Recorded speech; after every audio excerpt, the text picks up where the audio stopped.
Good morning. First, I'd like to issue a message to our Muslim constituents who are observing the holy month of Ramadan from the city of Paterson. We extend our best wishes and a Ramadan Kareem. Paterson is a city of second chances. In fact, we announced that Paterson would have the first reintegration services coordinator working outside of a mayor's office in the state of New Jersey. And so we're helping people re-enter society. And then a few years ago, Paterson was one of 15 out of 631 cities in the world that won a prestigious Global Mayor's Challenge issued by Bloomberg Philanthropies to address the opioid use disorder. In fact, we also created an opioid response team. We also have the Financial Empowerment Center in Paterson, and, as documented, a guaranteed income initiative.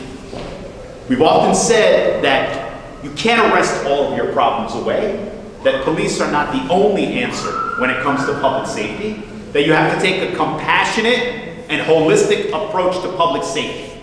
So re-entry, real fix with opioid addiction, and the Financial Empowerment Center, many pieces of what we're trying to put together to remain the second chance city. Well, today we have the missing piece, the last link to helping those who need that second chance, who've made mistakes in their lives. The definition of insanity is doing the same thing over and over again and expecting different results. Well, unfortunately, we have not addressed these issues appropriately in the past. I mean, previous administrations, of course. But our administration prides itself on doing things differently. So just like we do for people who are struggling with opioid use disorder, for people who have been recently incarcerated and released back into society, we have secured a grant to create a community court in Paterson. So for low-level, non-violent offenders who were clogged up in the criminal justice system and missed out on opportunities to get their lives back on track, help is on its way. Help is here in the form of two highly qualified, highly skilled professionals that we've hired to head up this community court. And we're very grateful for this Department of Justice grant. We're very grateful for our legal department under the leadership of our corporation counsel, Aymen Aboushi. So at this time, I'm going to yield so that our legal department director can elaborate further on why he felt the community court was the last link, missing piece, and is necessary in the city of Paterson to do more for people with less. Aymen Aboushi. Thank you, Mayor. You can hold your applause.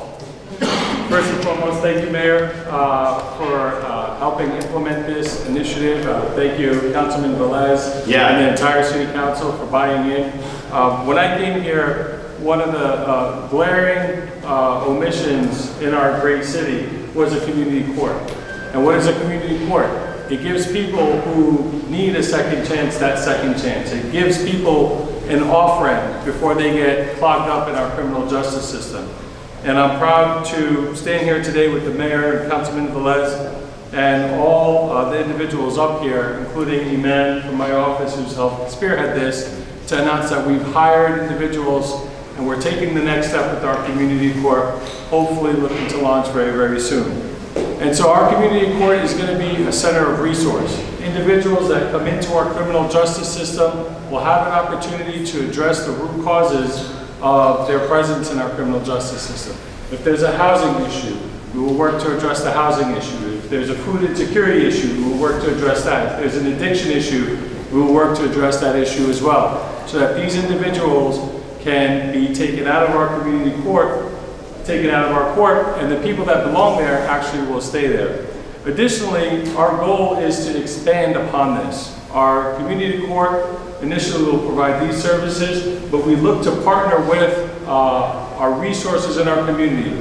That includes the community college, that includes other resources that are available, so that once people come into our court, if they qualify for diversion, they can go and they can get enrolled in the community college. They can work with some of our local providers, our nonprofits, to take the next step in their lives. So with that being said, I'm very excited to take this next step, Mayor, and again, thank you for this, and we look forward to hopefully launching very soon. Thank you, sir. Thank you. Thank you. You may applaud if you'd like.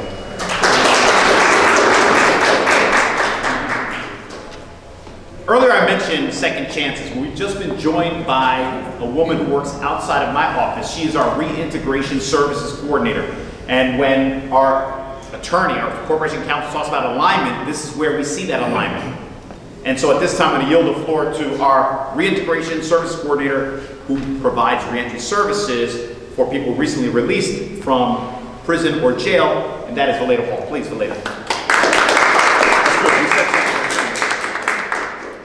Good morning, everyone. Like the mayor said, I'm the Reentry Services Coordinator for the City of Paterson, and I think it's a wonderful addition to the mayor's cabinet to have community court here. I look forward to working with the staff for the community court. It aligns with everything that I'm doing, which is assisting clients coming out of incarceration. So with the community court, they will be able to refer clients to me for resources that they may need in order to stay on track. So if they have substance use disorders or need housing, they would be able to refer them to me for those services. I look forward to the partnership. Thank you. Thank you. You want to also talk about your resource fair? Shameless plug. Right. So this Wednesday, March 13th, I will be kicking off my monthly resource fair where we will have a diverse group of agencies coming together to provide services for my reentry clients and also for the community. So everybody should come out, especially if you're in need of any type of service, substance use, mental health, food, if you need assistance with applying for such things as SNAP benefits or SSI, SSD, come on down, like refreshments will be served. That's incentive. Absolutely, Okay. And we'll be there at the Paterson Public Library from 10 to 2. Thank you. So I want to underscore the fact that we're talking about low-level, non-violent offenders. So these people can be getting, what, parking tickets that are unpaid for years? That's part of it. Part of it. So think about that. So pay your parking tickets. So today I want to officially introduce the Paterson Community Court team. We have with us Ramon Lopez and Evie Carrillo. And I talked about that these individuals have a wealth of knowledge and experience, whether it's law enforcement or social work. In fact, Ramon spent 17 years in law enforcement and 6 years in social work and education. He's also a proud Patersonian, which is a benefit. And so we're honored to have our case manager and resource coordinator for our upcoming community court, Ramon Lopez. Please, Ramon. Good morning. My name is Ramon Lopez, as the mayor stated. I was born and raised in Paterson, and I'm still currently a proud Patersonian. I started my career here in Paterson, where my focus was children and family dynamic. I later moved on into law enforcement, where I investigated the distribution of narcotics and overdose deaths. I am additionally a volunteer coach for the last 22 years here in the city, and I'm looking forward to wrapping both of my career experiences into one and initiating this wonderful community court. Thank you. Right. And Chris Keating, what Ramon failed to mention, he's also a New York Mets fan. Very good. That's Thank right. you. Thank you. Long suffering. That helps with dealing with people with hardship, right? It does. It's a prerequisite almost, I think. So the second half of the team, like I stated before, has experience in social work. In fact, I believe she received her degrees from St. John's University. Of course, we can't all go to Seton Hall University, but nevertheless, we're proud to have our project director, Evie Carrillo. Please. Hello, my name is Evie Carrillo. I am the Paterson Community Court project director. My professional experience includes serving New York City, both clinically and through research. I'm a licensed mental health counselor in the state of New York and a licensed professional counselor in the state of New Jersey. My research experience has included better understanding quality of life issues that affect communities of color, as well as informing policy research around increasing access to mental health care and rehabilitative services. I look forward to leading this initiative and want to really focus on connecting this community to vital resources that they need to address the root causes of their cases. And so I look forward to helping them, offer them a path with more support. Thank you. Thank you. Also want to thank our Director of Strategic Partnerships and Initiatives, Deborah Bravo. Let's give her a round of applause. And of course, in our legal department, Aymen. Let's give Aymen a round of applause. Very nice. Aymen, thank you. So it was stated that we definitely needed the City Council to buy in, just like they did with the opioid response team, just like they did with reintegration services, just like they did with the Financial Empowerment Center, just like they did with the Guaranteed Income Initiative. Like I stated before, we're taking a holistic and compassionate approach to public safety. And I feel like it's fair to say that's why you're seeing a sharp decline in crime in Paterson, because like I stated before, you cannot police, nor can you arrest all of your problems away. And it also helps that we've invested over $100 million in improving parks, playgrounds, pools, and other play spaces. So, a leader on the City Council, a champion for second chances on the governing body is our representative in the 5th Ward, and that is none other than Louis A. Velez, Vice President. So the A is for assistance. So you heard it all today. Second chance. You heard it all today. Resources. When this came through committee, it came through the legal department, and this gentleman back here was so excited to present it to the council. Nothing happens if it don't come to the council. It comes to committee, we discuss it, we balance between quality of life and being fair. So, resources, second chances, and this is bringing justice for all. Justice for all.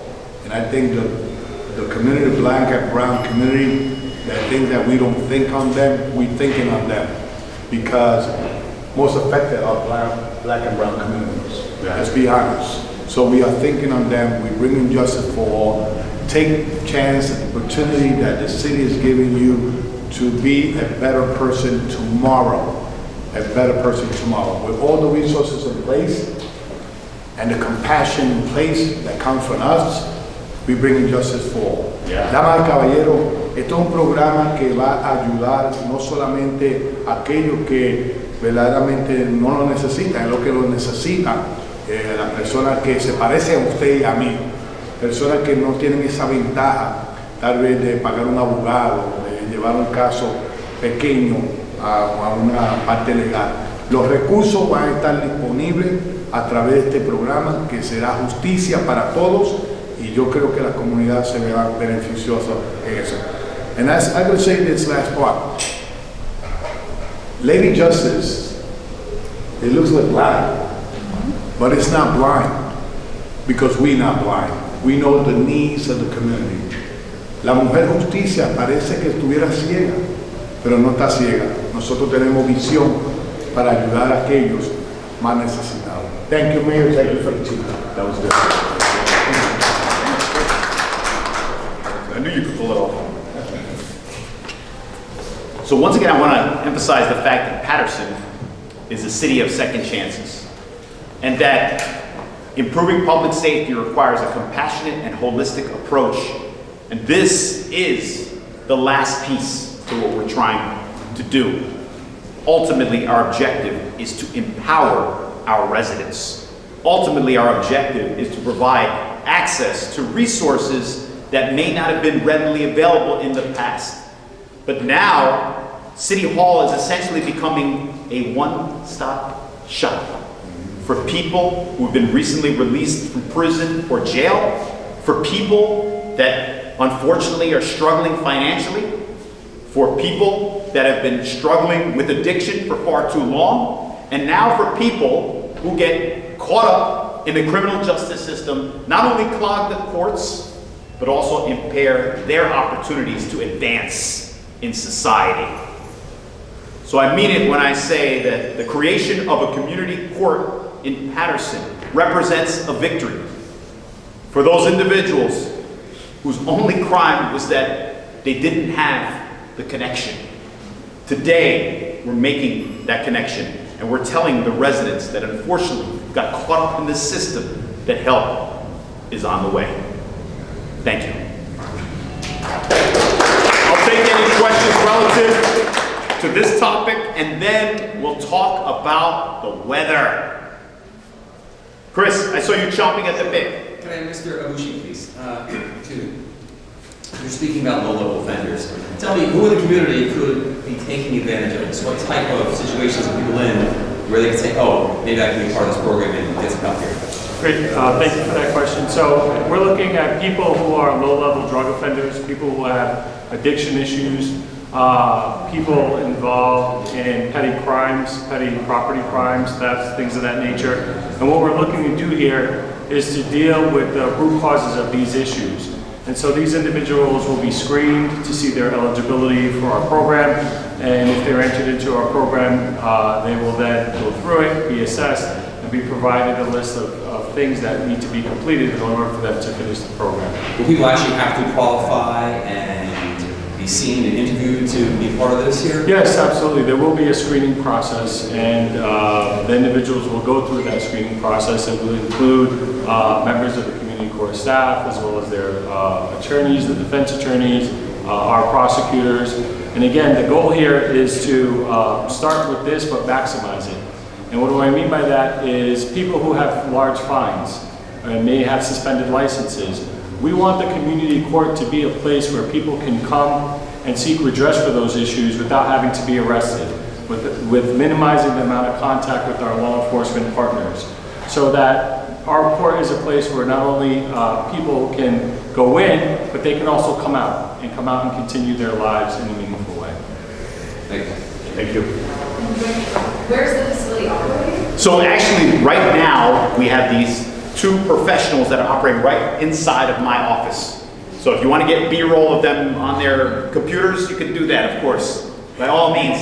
So, yes, there will be a session in court, that's correct. You know, I outlined all these initiatives.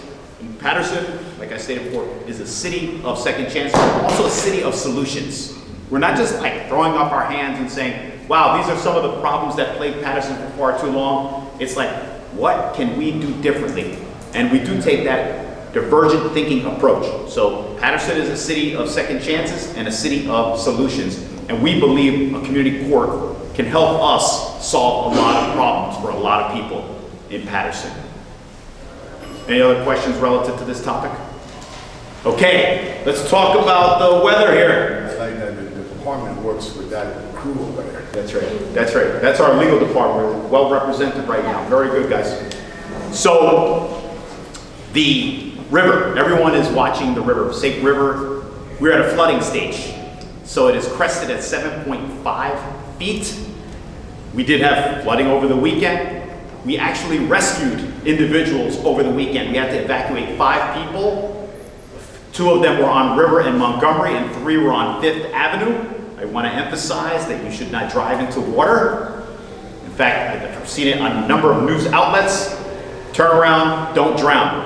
And thankfully, our first responders did get to the scene in a timely manner, and no lives were lost, no injuries, but yes, 5 people were rescued as a part of 2 separate evacuation operations. But I can also tell you that there are streets that are closed, primarily Presidential Boulevard from Harrison to Jefferson. And we do anticipate some flooding on River Street. Of course, I've said it time and time again. It sounds trite by now, but when it rains, River Street is more river than street. And we're trying to address that as well. And so we'll continue to monitor it. The good news is we were at 7.5 2 a few hours ago. We are now at 7.51. So if that trend continues, then you'll see that the river will continue to recede and we will be out of flood. We are actually in minor flood zone activation at the moment. Chris? Can you do anything about River Street, the city as a whole? Yeah, so I'm glad you asked that question. We are doing something about River Street. As a matter of fact, it's an $8 million project. The issue is the sewer. The street also needs to be repaired, so you'll see for yourselves. So it's a 3-phase process that we started last year. The first phase was the design. It is done, it's been completed. Now River Street is out to bid. We're expecting the bids to come back by April 9th. What happens next? 60% of the sewer has to be relined underneath River Street. And then 40% has to be reconstructed. So that would really go a long way to improve the conditions on River Street and mitigate the flooding that ensues whenever we have this type of rain. The third phase is actually repaving the road. So it was the design, which is completed, the reconstruction / relining of the sewer, and then the actual resurfacing of the road. We anticipate completion by the end of the year, but this is government, so we always anticipate delays. But in a best case scenario, River Street will be repaired, the sewer, and the road will be resurfaced November. Also the wall right here. Yeah, yes. Chris, another grant opportunity, because that we've actually secured over $70 million. We're nearing $100 million in grants in 6 years. We want to build a flood resiliency wall on McBride Avenue. So that would help another area as well that is prone to flooding in Paterson. But River Street, we do have a plan, and you can go see for yourself. I still think there is some flooding in that area. But long term, we are finally going to fix River Street. It just required $8 million. Just to follow up then, you talked about McBride, same question about River Street. I'm no engineer, but is there a chance to ever put some kind of bulkhead or, as Mr. Velez said, some kind of wall where it is right there? Yeah, the wall would be more appropriate for McBride Avenue, which is by Pennington Park, which floods, and 2 fields were adversely impacted, which we finally renovated, the soccer and baseball field. River Street, I think it's more so an issue of the CSO with the sewer. I really think that that's what our engineers are telling us, unless we have to call an audible. Sorry, you were waiting patiently. Yeah, thank you. Can you give us some more details about those 5 evacuations? Yeah. Those people who were stuck in their cars? Yes, they were stuck in it. They drove into the water, which we highly discourage. With all due respect, they were trying to get somewhere fast. As a matter of fact, one of the rescue operations went from Saturday night into Sunday morning, midnight, right after midnight. So thankfully they are fine. They're safe and sound.